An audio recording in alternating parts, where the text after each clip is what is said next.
Gram Mithila हम एकटा छमासा गीत लऽ कऽ अयलहुँ हेँ। एहि गीत के रचनाकार छथि आदरणीय मणिकान्त झा जी। हुनका प्रणाम करै छियनि। माघ हे सखी देखला पालावा गुजारी गेला ये आमाए महू तू बाए बाग गामा काए चाह की उठा लाए गामा हे माघ हे सखी देखला पालावा गुजारी गेला ये आमाए महू तू बाए बाग गामा काए चाह की उठा लाए गामा हे फागुन हे सखी रंग उड़ालाए पड़ला डाम्फा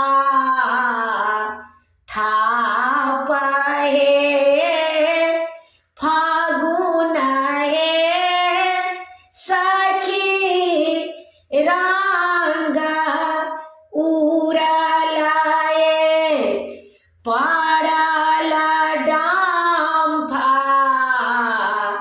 थाप हे आंग आंग रंग लागल बढ़ी रहला अछि ताप हे चैत हे सखी कोइली कुहकला पछवा बहला बसात हे पिया मिलाना लेला माना व्याकुल करी कोना कोना लाथ हे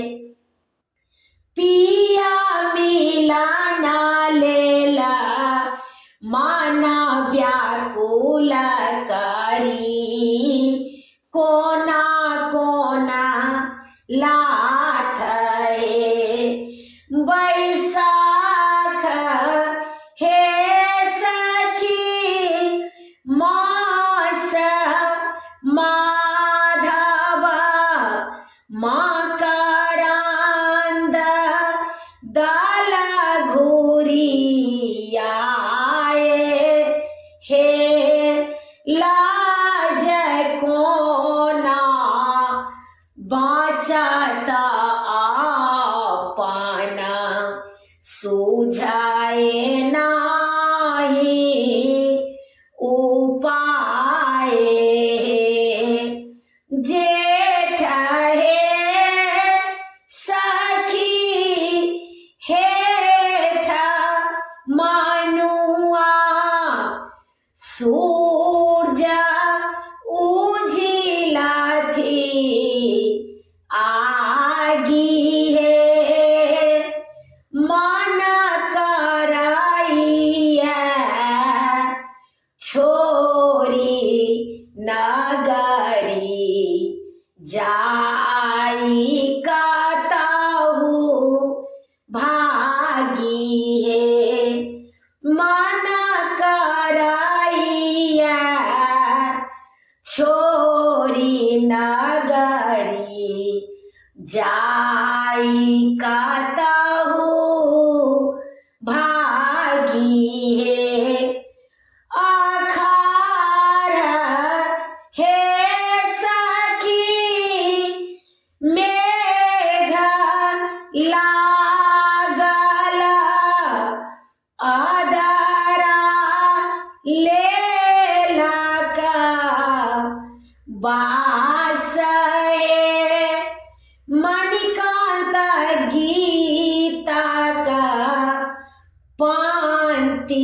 जेना माना कायला उसास हे अखाड़ हे सखी मेघर लागल आरादारा लेलक बास हे मणिकांत गीतक पंक्ति जेना माना कायला उसास हे माघ हे सखी देखल पल्लवा